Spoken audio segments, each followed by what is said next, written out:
What is going on, you guys? Alex Chasen back here with a brand new video. Hopefully having a great day, afternoon, or night, wherever you guys are in this world. And it has finally happened. Jaylen Brown has signed his almighty Supermax worth up to $304 million. I was out and about doing some things, and I got the tweet on my Apple Watch from Shams, from Woj, and I had no one to talk to. So right when I came home, I put on the camera and I want to talk to you guys about it. I have not talked to a soul about this news. We already knew this, worth up to $304 million. The richest contract in NBA history, by far the richest contract. Next year will be Jason Tatum when he signs his max extension. As I stated previously in a video a few days ago, I said, no, Jaylen Brown is not worth this much money, but the Celtics are forced to pay Jaylen Brown. This is their best bet to win a championship. Jaylen Brown provides them the best chance, teaming up with Jason Tatum and now Kristaps Porzingis, to win a championship. They had no other choice but to pay Jaylen Brown this much money.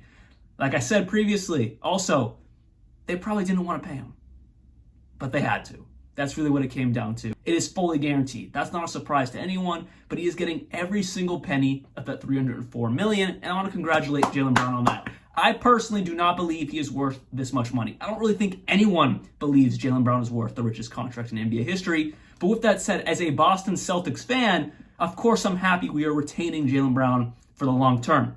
At least that's what we think. Because as of, what is today's date? July 25th, 2023, one full calendar year from now, July 25th, 2024, Jaylen Brown can request a trade. And why is that important? Well, it's important to know when Jaylen Brown can request a trade if he doesn't want to be in Boston anymore. But on top of that, this contract holds a trade kicker. Now, what does that exactly mean? It's a gesture to show that player that they plan to keep him for the duration of the deal. A trade kicker functions almost kind of like a no-trade clause on some level. It's a no-lose proposition for the player, and the team creates some financial consequences if they do trade him. Now, of course, I'm going to go the route of thinking way too deep into this, because basically what I just read is if Jaylen Brown doesn't want to be in Boston, which I'm not fully convinced, he was going to get this money regardless. He wanted the money. He'll reevaluate his situation one full calendar year from right now. So like I just said, I'm going to look way too deep just into that little minute detail, because to me, it's really not that minute. Jaylen Brown makes more money if he gets traded. So I'm just editing the video right now, and I was just doing some more research on trade kickers just to find an example for you guys. And Tyrese Halliburton, who just signed his max extension, also has a trade kicker in his current contract that he just signed with the Pacers. And for him is a 15% bonus on his contract, on his salary, if he is traded. But also in other readings I was doing, it's different for every single player. So that 15% bonus for Tyrese Halliburton may be completely different for Jaylen Brown, which is a penalty to the team because they are saying, no, we want to keep you for the duration of this contract. That's why we were putting this trade kicker in the contract to show that we want you here.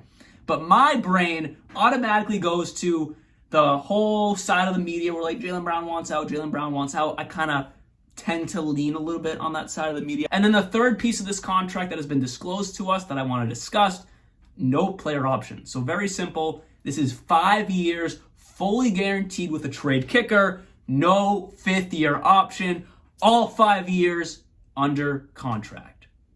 Wow. And on top of that, again, I haven't seen the full details of which each year payout is just yet, but the final fifth year of this deal, Jaylen Brown most likely will be making $70 million. That is insane. So basically, a 6-year deal because he's still on his current deal this season. And then after that, the 5 years, $304 million kick in.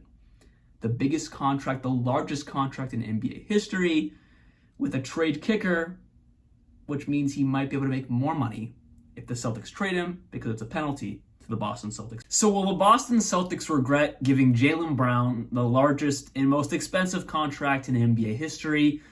It depends. That's my answer right now. It really does depend. Whether it's next season, which technically wouldn't even count as part of the contract, because he would still be under his current contract at that point, but it doesn't matter. They just have to win a championship. If Jaylen Brown and the Boston Celtics do not win at least one in the next 6 years, assuming Jaylen Brown is on the team that long, yes, the Boston Celtics might regret giving Jaylen Brown that much money. But like I said previously, they had to. Look at everything. They had to pay Jaylen Brown. Now, where the problem might lie is when Jason Tatum is up for his max extension next offseason, which will be more than Jaylen Brown's, if you can believe it or not, be worth more money than Jaylen Brown's max. That's where the problem might start, because not just having one, but two max players on your roster, on your books, with the new CBA, looks almost impossible to build a good, sufficient, and well-rounded roster around that.